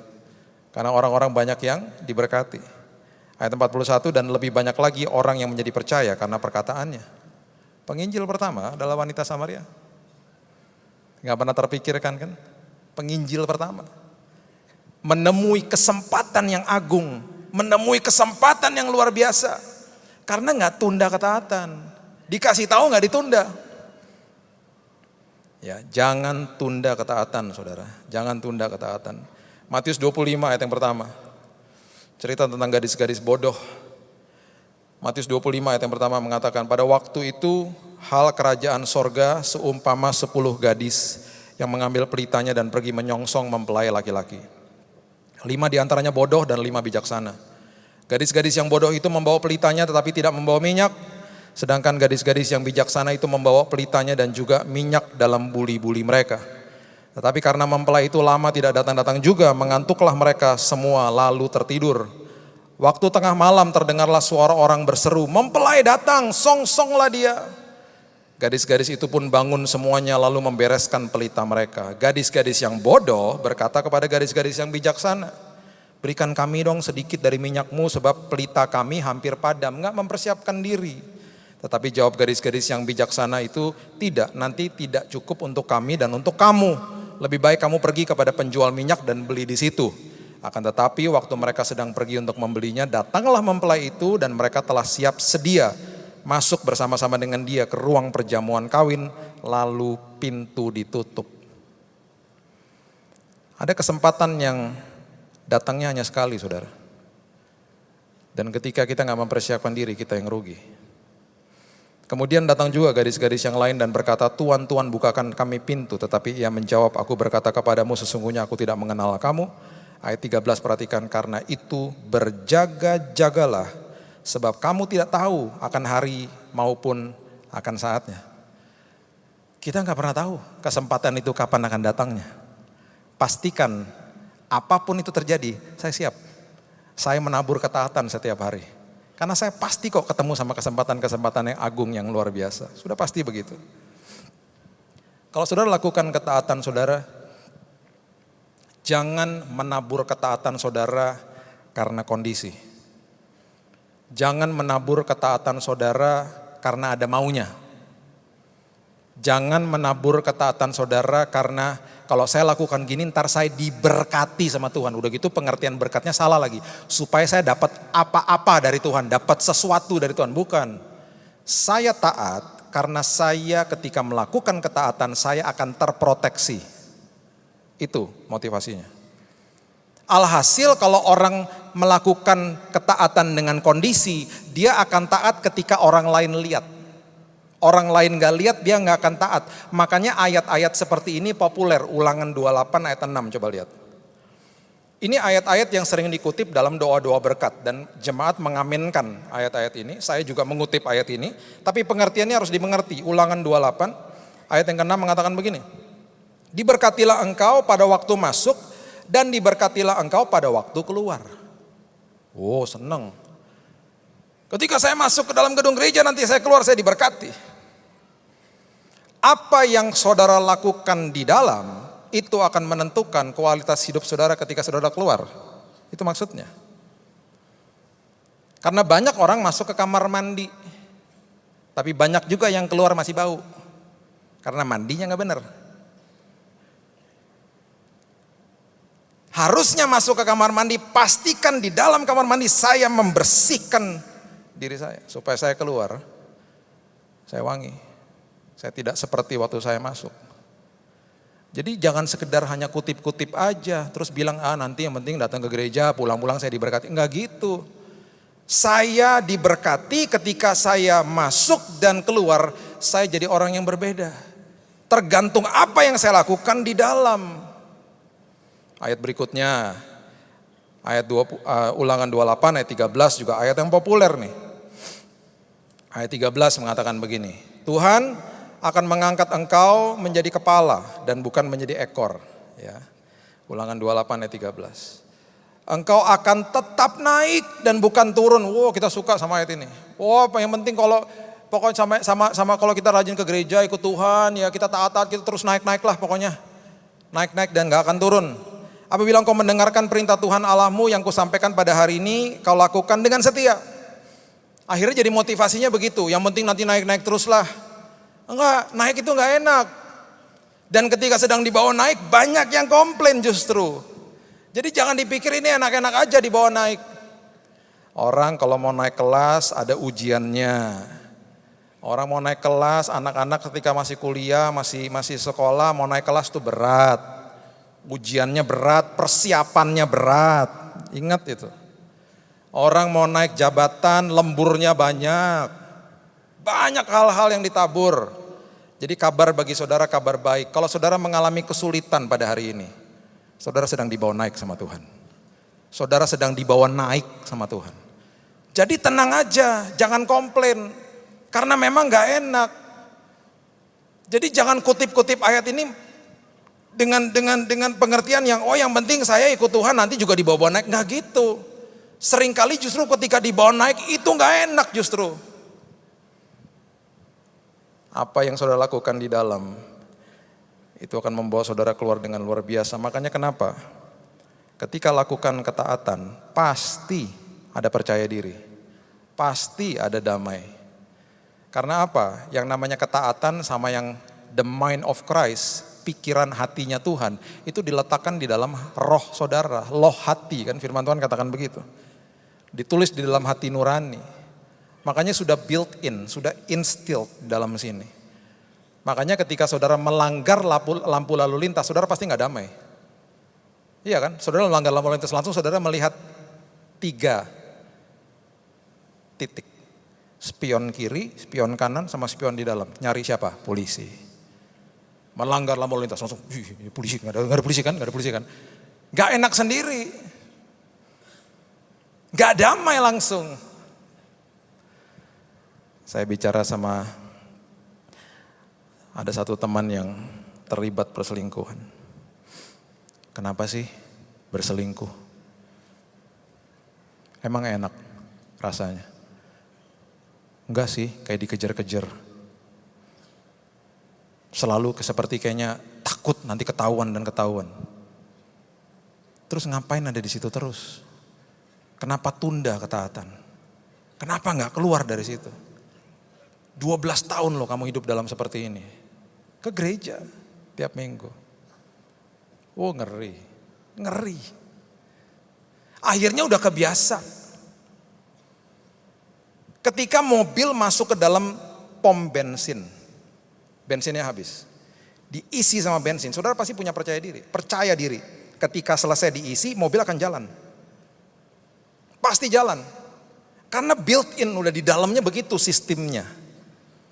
Jadi ketaatan itu selalu membawa percaya diri.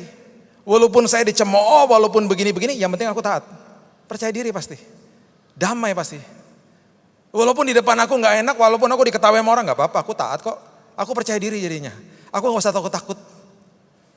Dan seringkali karena apa? Orang itu taat karena juga ada yang mau lihat.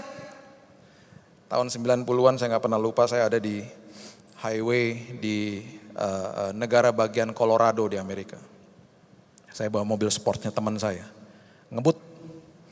Di Amerika itu speed limitnya tuh batas kecepatan 55 miles. Saya udah 70 miles. Kenceng lah. 70 miles, kenceng.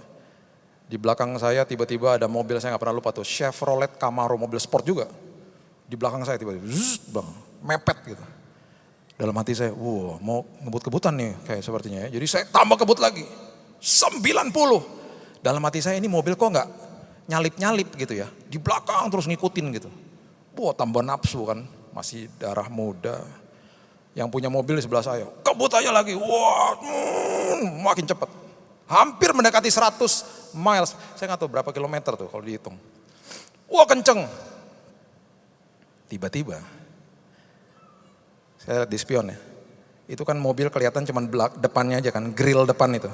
Tiba-tiba di grillnya di depan itu ada lampu muter gini, nyala. Polisi.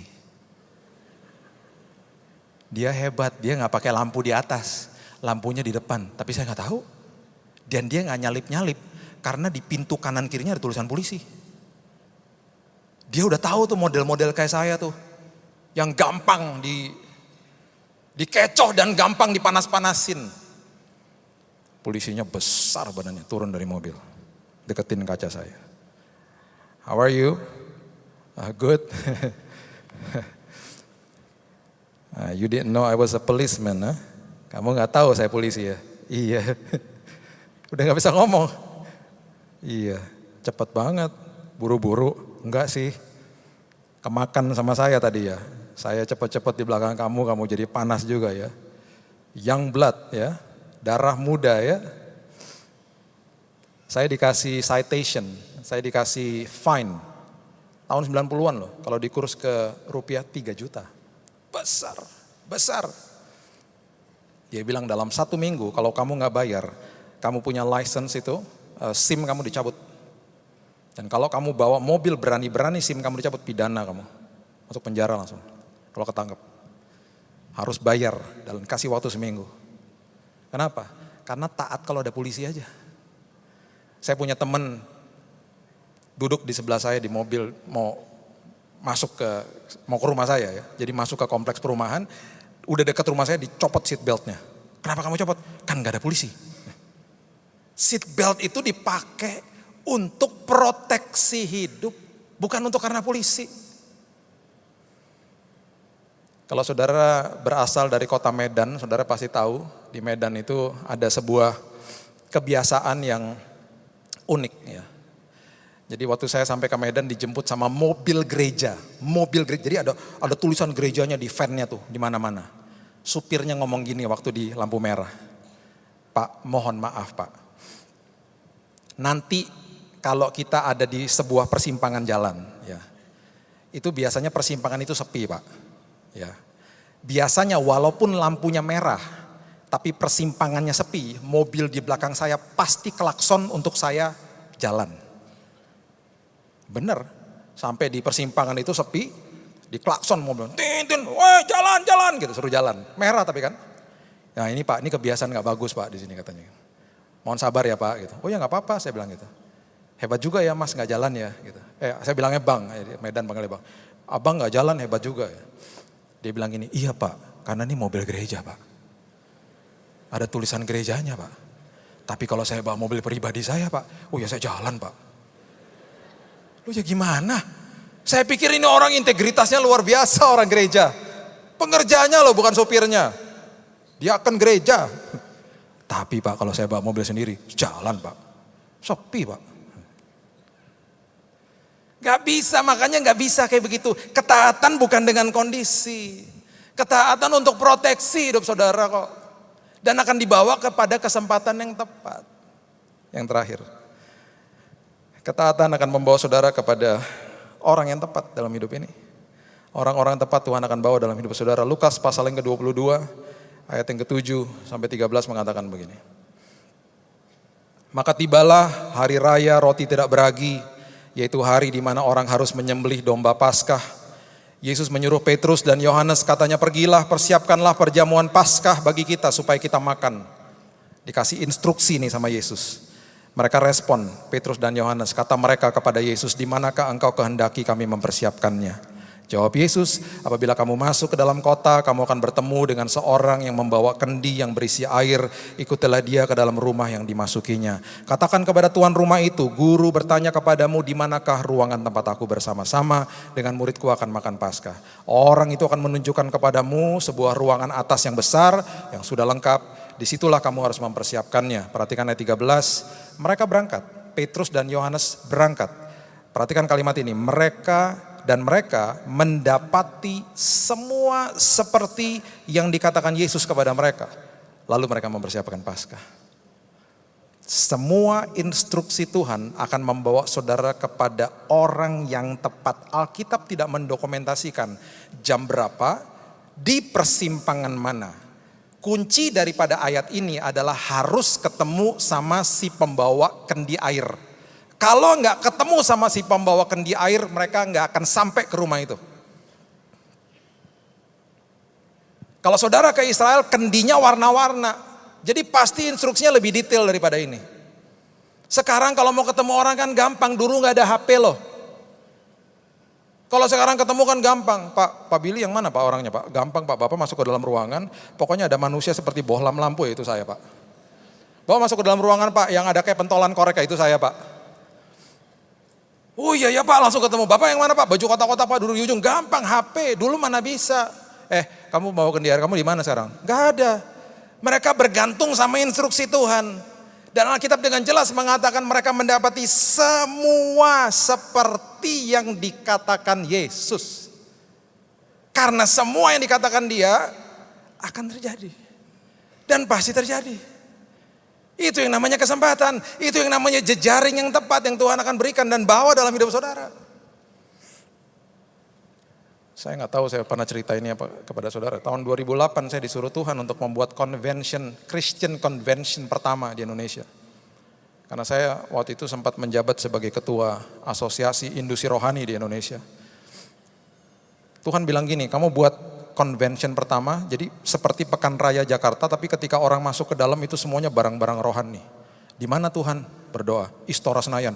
Tuhan yang bener aja, itu satu hari Tuhan, tahun 2008 nyewanya aja 130 juta tempatnya aja.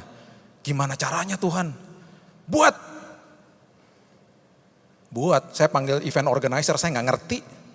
Suruh buat, minta budgetnya berapa? 800 juta, banyak banget tahun 2008 loh itu. Akhirnya minta sponsor nggak ada yang mau. Sponsor bilang gini, Pak itu namanya aja Indonesian Christian Retail Expo. Ada nama Kristennya Pak, kita nggak mau.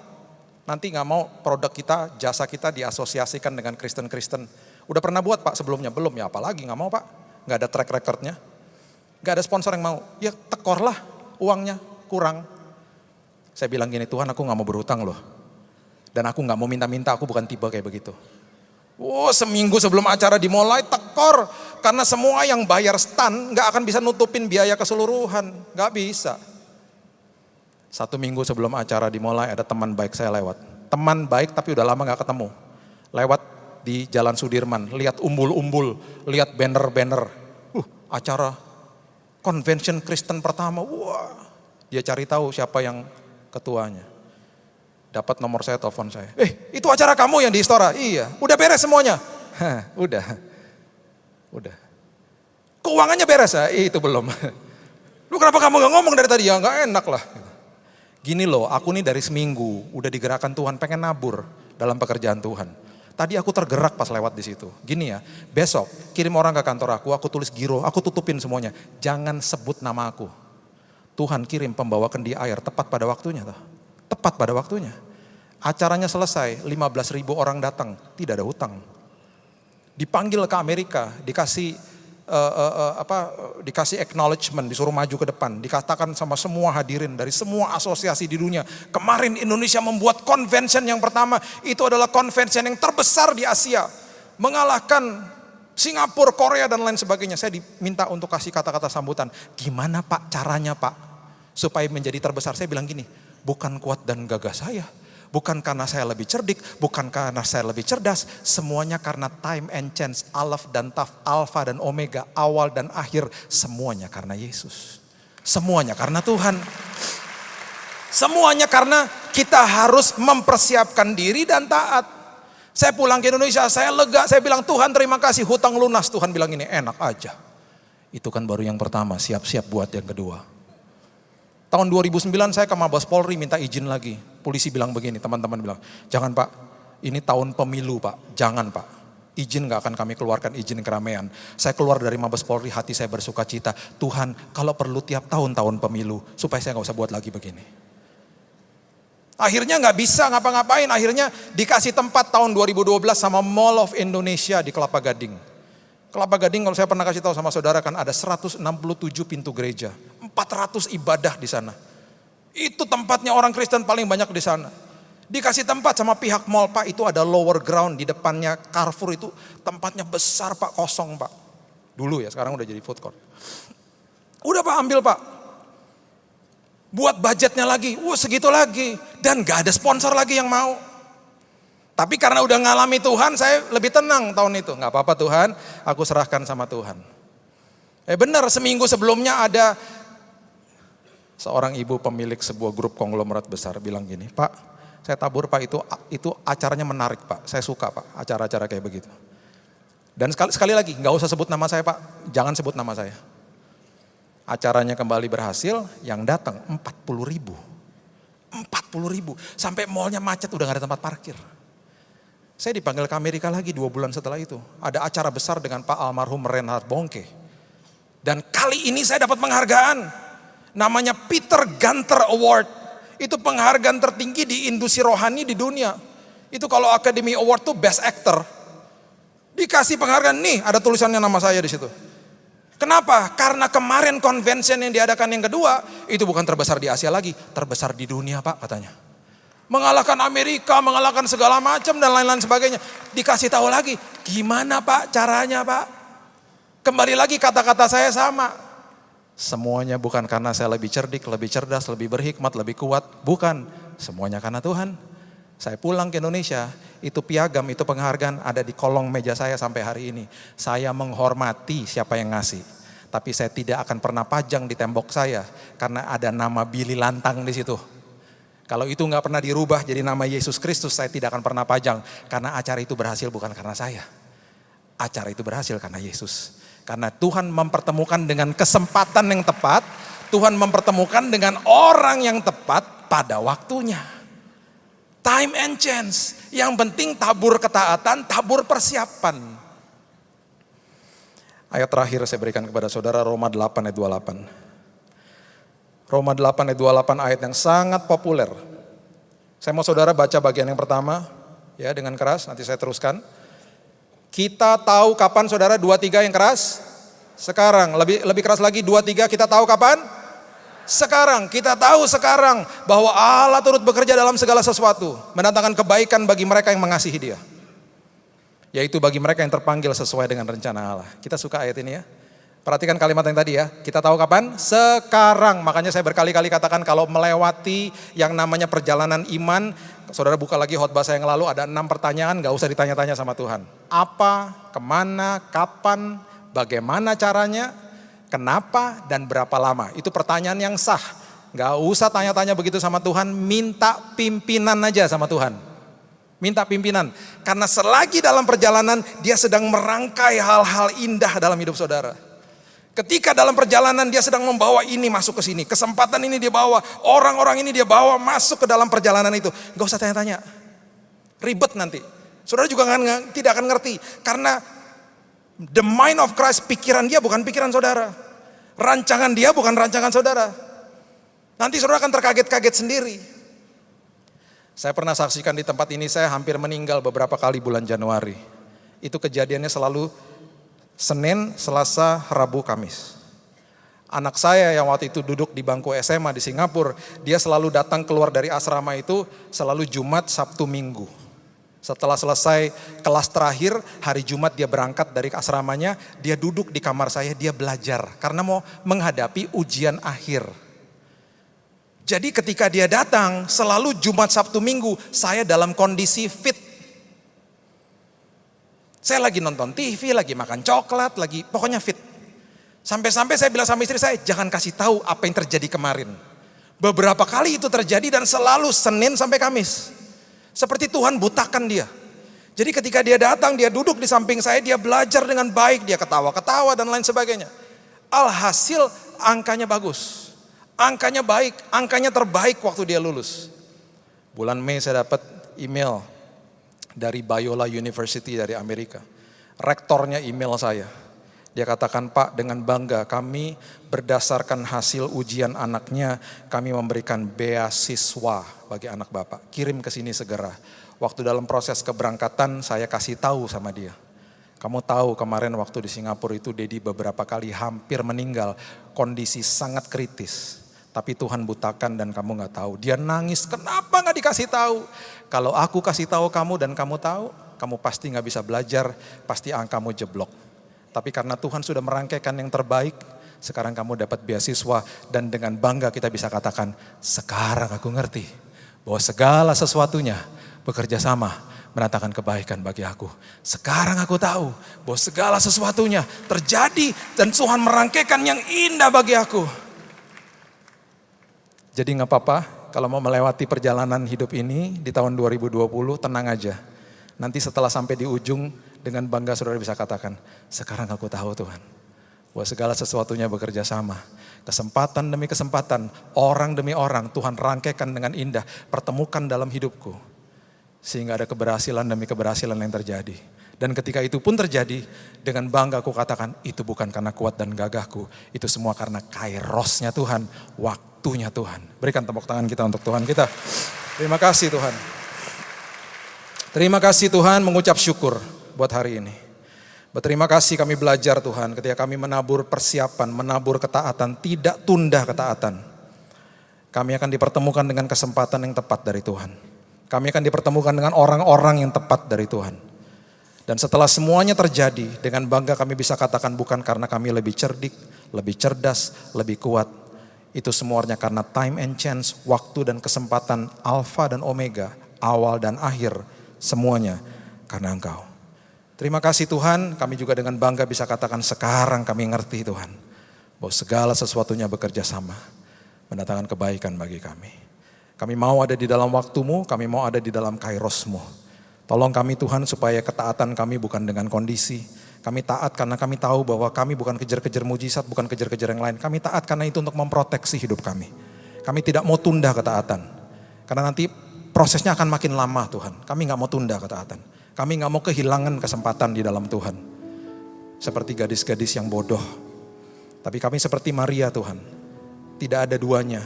Yang terbaik tidak akan bisa diambil daripada kami.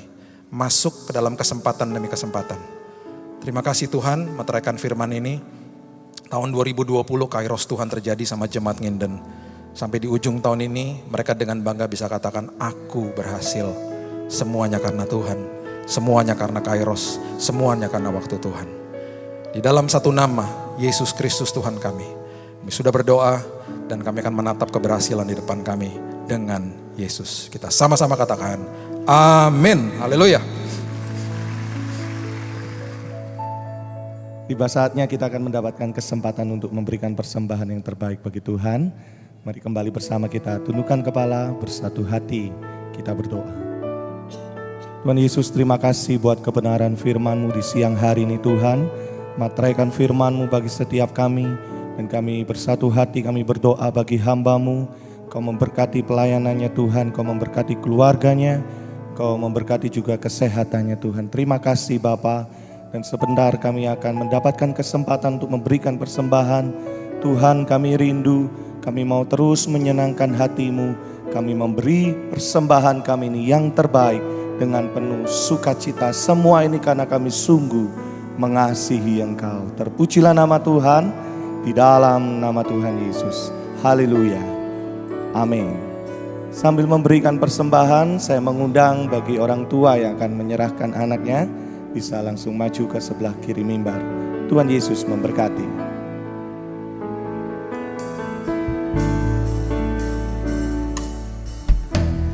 Kau tak pernah mencobai lebih dari kekuatanku. Bahkan di padang gurun pun ku alami keajaiban-Mu. Kau tak pernah mencobai lebih dari kekuatanku. Bahkan di padang gurun pun ku alami keajaiban-Mu. Aku percaya bahwa Allahku selalu turut bekerja bagiku untuk mendatangkan kebaikan bagiku. Yang mengasihi-Mu Tuhan, aku percaya bahwa Allahku selalu turut bekerja bagiku untuk mendatangkan kebaikan bagiku. Yang mengasihi-Mu Tuhan, aku percaya.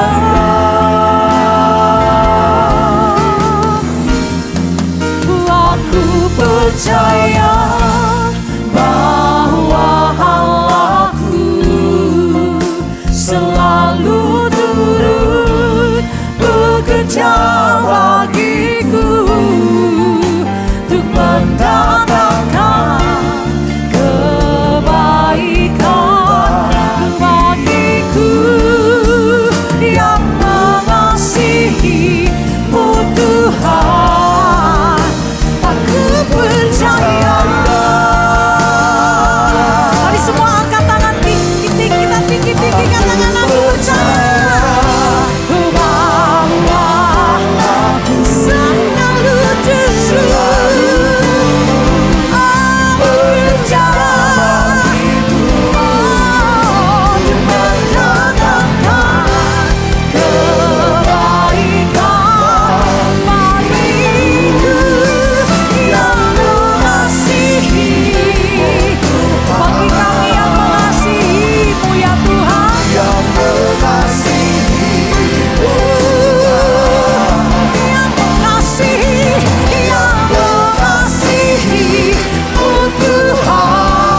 yang dikasihi Tuhan, terimalah anugerah rahmat daripada Aba Bapa, kasihnya dalam Yesus, kekuatan kuasanya dalam Rohnya yang kudus, untuk terus menaungi, membimbing, menyertai dan memberkati kita semua sepanjang hari ini hingga Maranatis datang bahkan sampai selama-lamanya. Dalam nama Yesus, semua yang percaya sama-sama kita berkata amin.